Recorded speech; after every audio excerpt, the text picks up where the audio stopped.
En primer lugar, muchísimas gracias por aceptar mi comunicación y voy a darles una propuesta didáctica sobre la enseñanza de las poetas del 50 en el aula de secundaria. Y es que el canon se ha constituido como una larga lista de nombres que durante mucho tiempo nadie ha cuestionado. Pero en esa lista las mujeres estaban silenciadas y olvidadas, no tenían el espacio. De forma que si a ese problema aunamos la complicación que supone acercarse a un texto poético, cuando vamos con las poetas del 50 a un aula, tenemos una doble marginalidad, en el sentido de que las poetas no son conocidas y a los alumnos no les interesa o no les gusta la poesía. Entonces es un reto, pero sobre todo nuestro reto parte de concienciar al alumnado no solo de la necesidad de un pensamiento crítico y de la igualdad de género, sino de que sus acciones también son decisivas para esa senda que supone la recuperación y el posicionamiento de la escritora en el canon y en el lugar que le fue vedado. Por tanto, nos acercaremos a los textos desde 4 perspectivas, siempre siguiendo esa idea de que todo texto tiene su contexto. Y es que en primer lugar tenemos que tener en cuenta esa diatriba o esa idiosincrasia genérica, en el sentido de que en niveles inferiores, primero, segundo de la ESO, deberemos asentar cuestiones más técnicas en cuanto a metros, a rimas y a figuras retóricas. Entonces, pues es necesario quizás esa explicación del docente o darle muchas más fichas, ejemplos sacados de los poemas de la escritora y sobre todo pues también jugar con sus gustos musicales independientemente del nivel al que nos enfrentemos. Hoy en día pues está muy de moda el rap,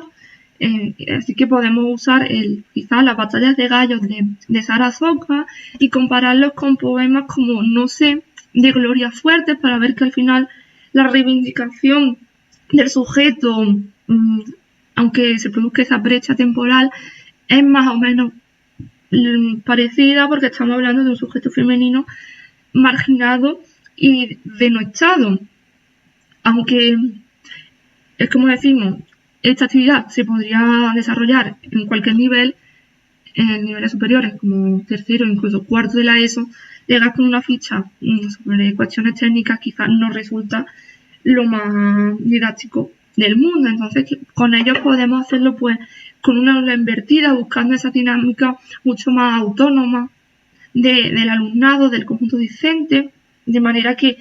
proponemos pues un folio giratorio donde cada uno en grupo escriba pues unos versos, bien con rima, bien siguiendo quizás una soleá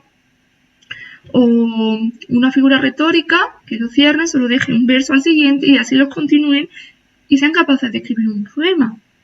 U otra opción sería jugar con el tópico o pintura poesis, en el sentido de que la tradición no ha asociado una imagen femenina como incorrecta como nosotros nuestros ideales, incluso poemas como La peregrina de María Benito o Mujer sin Edén, el poemario de Susana March, Ítaca, de de Francisca Aguirre, representa modelos de la tradición de mujeres que son muy distintas, con una subjetividad distinta a todos los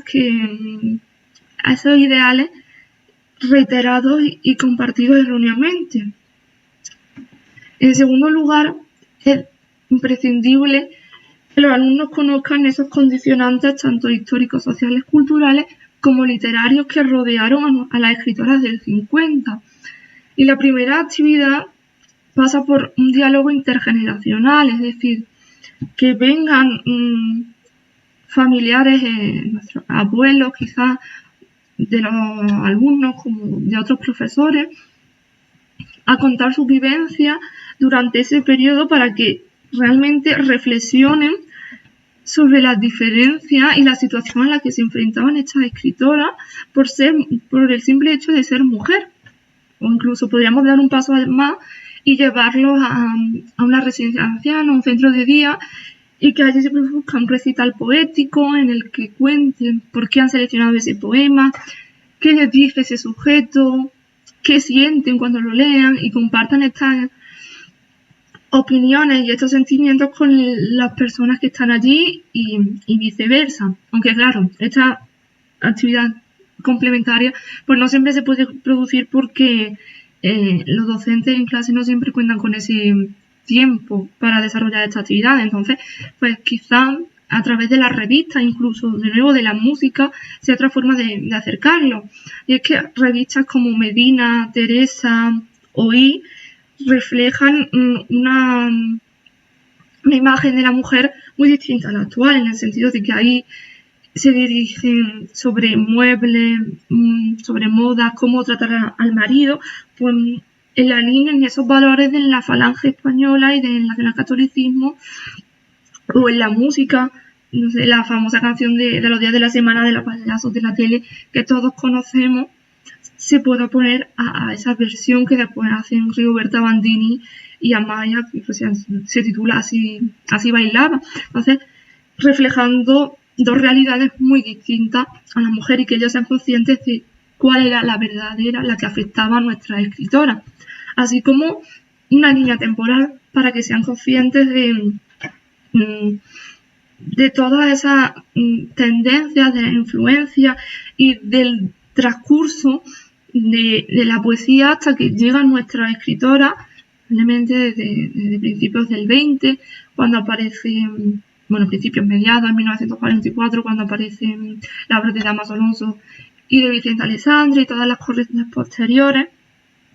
Entonces, ellos visualmente verían las tendencias y los escritores, pero también las escritoras, porque sí existieron pues los del 27, Celaya, la de Otero, y de Viesma, Carlos Barral, pero es que también estaba en este de Champurcín,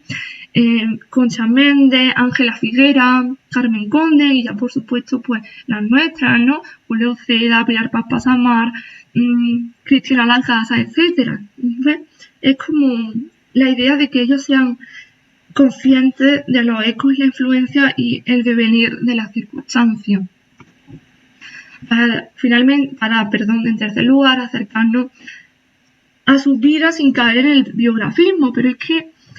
el caso de Concha Lagos es el más paradigmático, porque ella misma cuestiona la frontera genérica en sus memorias y en sus poemas. O sea, dibuja los límites de la ficcionalidad. Y es que en el periodo en el que está abierto su revista Cuadernos de Ágora, entre 1956 y 1964,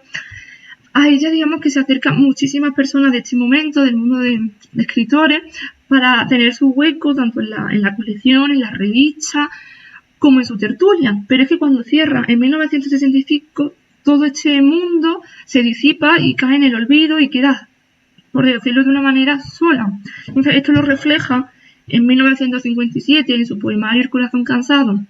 en un poema titulado Carta para después, esa confluencia de amigos, y en 1971 en El cerco, en el poema Justificada, nos habla de esa brecha y de esa ruptura que siente por verse sola y abandonada, y sus libros que no tienen recepción. Y, por supuesto, recurrir a las escrituras del yo, memoria, autobiografía, elegir pasajes y luego que las representen, por ejemplo, en corto, para que así, a partir de un fragmento, de quizás de una página, ellos sean capaces de preguntarse a sí mismos qué hubiesen hecho si estuviesen en el lugar, pues quizás de Concha Lagos, cuando se cierra Cuadernos de Ágora y todo el mundo empieza a olvidarla, o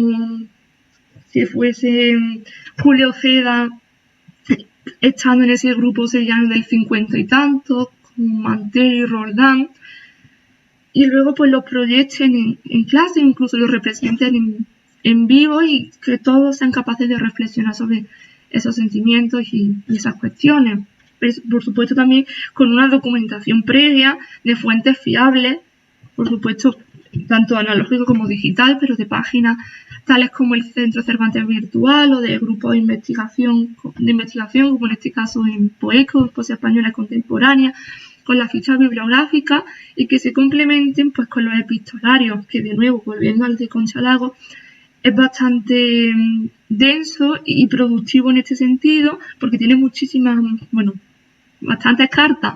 con las escritoras de este momento, hablando pues de estas diatribas sobre el panorama de este momento, la creación de revistas, de homenajes y demás. Entonces, ellos en clase pueden adquirir el rol de una escritora y escribir y contar todas estas ideas al resto de escritoras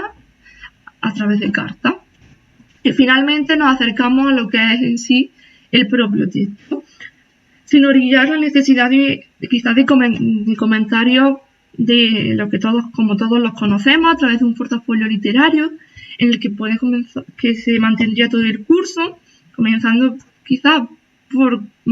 comentar poemas de Carolina Coronado y terminando con Elvira Sastre, y que vean esos ecos, los mismos temas, porque al final la literatura pivota sobre los mismos temas tratados de forma distinta. Y bueno, pues para este portafolio también sería una forma de trabajo que nosotros como docentes lo proveyésemos de un corpus, quizás agrupado por temáticas. Y es que aquí María Pallera Grau habla de distintas líneas o temas que siguen más o menos todas las escritoras de este momento, es decir, la maternidad, la naturaleza, la búsqueda de la identidad, el cuerpo femenino. Entonces, es una forma mucho más sencilla también para ellos de trabajar, y que una vez que ya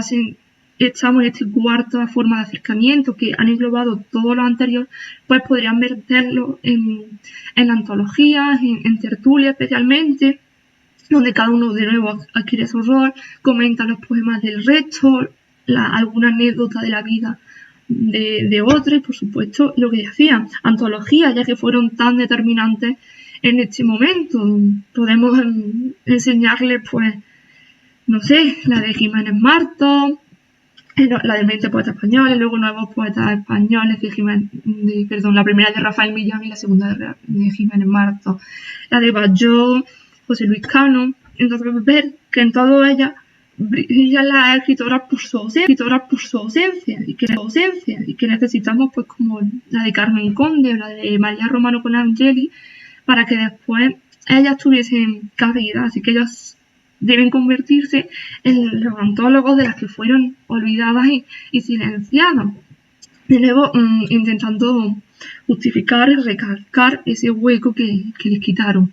Y finalmente, pues, otra de las opciones es las rutas literarias a partir de los espacios comunes de los poemas a través, pues, de las nuevas tecnologías. La verdad es que hay muchísimas actividades siempre que dinamizan el aula y para acercarlo a los textos. Pero más o menos hemos intentado explicar que nuestra función o nuestras intervenciones deben orientarse a una concienciación del alumnado sobre la repercusión que tiene la ausencia o no del conocimiento y de las lecturas, de las obras y de la acción que estas escritoras desarrollaron y que después se vieron sedimentadas por esas arenas movedizas de la crítica. Y sobre todo que sean capaces de reflexionar y de cuestionar lo establecido con el fin de conseguir esa igualdad y de que las mujeres dejen de ser la otra parte de la historia que hay que recuperar. Muchísimas gracias.